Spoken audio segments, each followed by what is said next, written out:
One team has absolutely dominated tech talk since the beginning of this season, and that is, of course, Racing Point, and we all know why that is. Well, Racing Point again has given us quite a lot to talk about at Sochi.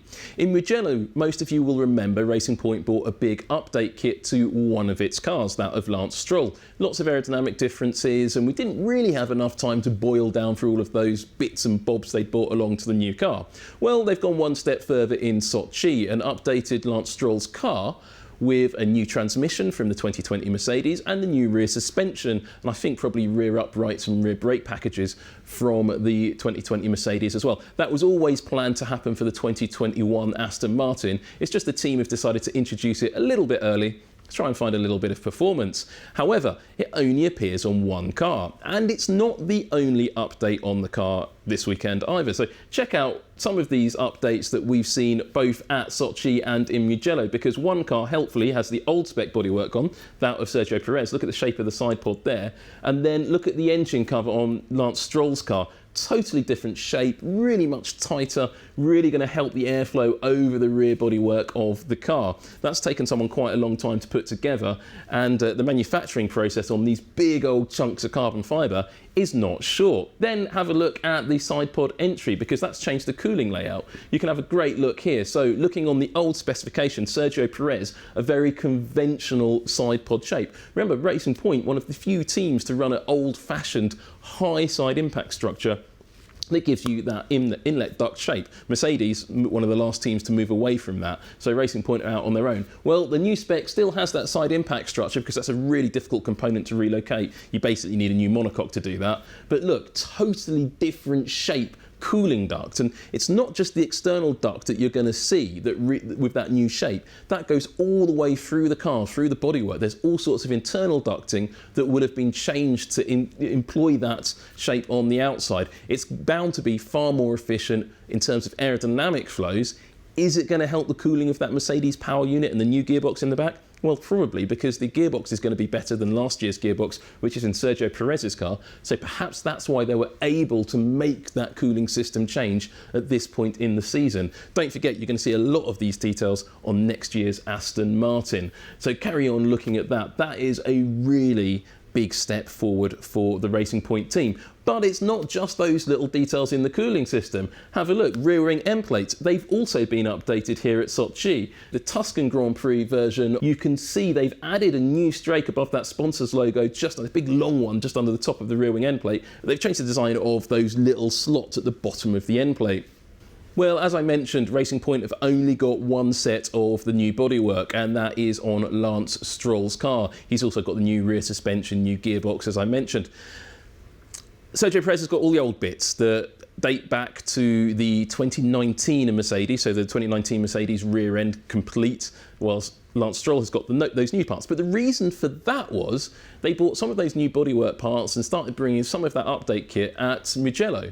Unfortunately, in the Tuscan sunshine, there was a bit of debris on the track, and it cut down Lance Stroll's left rear tyre, as you can see very graphically on this onboard footage. The Canadian had no chance, and he was fired into the barrier. The bodywork was obviously going to be damaged by a lot of that impact. However, things got a lot worse from that point, as the car then caught fire.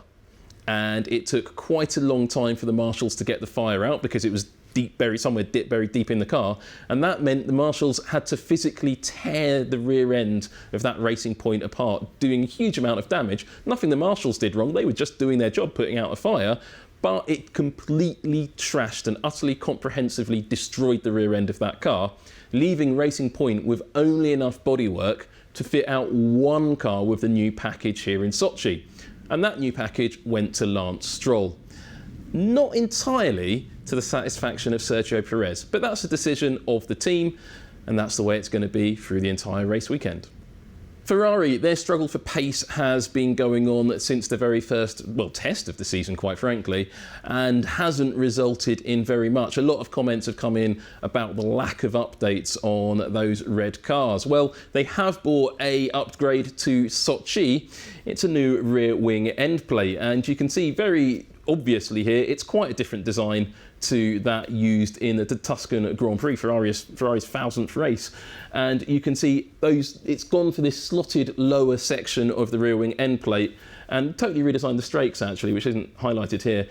However, has it worked? I mean, that end plate change isn't going to make a massive difference to the rear aerodynamic performance of the car because it is just the end plate, but it's going to make a subtle difference. Maybe make the car slightly more stable in cornering. With all those 90-degree corners in Sochi, that could make a difference. The characteristics of the Sochi circuit in Adler in Russia are lots of 90-degree corners, that massive longest corner in Formula 1, turn 3, that big long left-hander, and some quite long straights, and that creates a difficult trade-off for a lot of teams with their rear wing design. Do you go high downforce to make those 90-degree corners work, get that traction out of the corner and through that long turn 3 sweep? Or do you cut off that drag down the straight to try and get better performance in a straight line? Well, they're all trying different things. Some teams like Ferrari say Sochi is a high downforce track, others say it's a low downforce track, and most of them are saying it's a medium downforce track. Well, it doesn't really matter, it's just a word, and it's all about numbers in Formula 1. But Williams have brought along a new rear wing for the Russian Grand Prix, and you can see this is the Tuscan Grand Prix spec, main plane quite flat and low. Here you see in Russian Grand Prix, big curvy section, and you can see that slightly different shape upper element as well.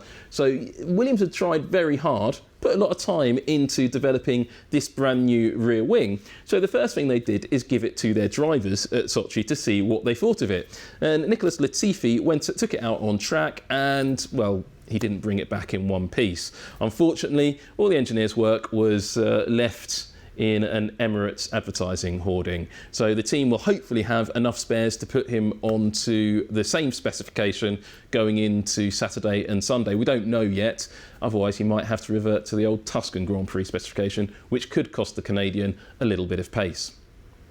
And finally, Mclaren, they've brought along their so-called experimental nose to the Russian Grand Prix.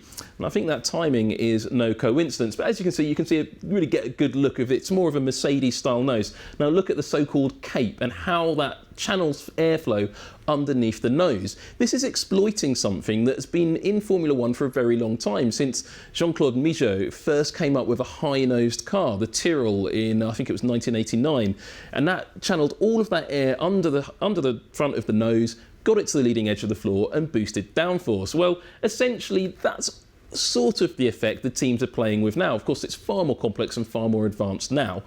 But you can see McLaren are still throwing the green dye absolutely at the car to visualise that flow over the bodywork. You'll see a lot of teams doing this. Went out of fashion for a while, this flow-vis dye, but it's now absolutely well and truly back in the sport.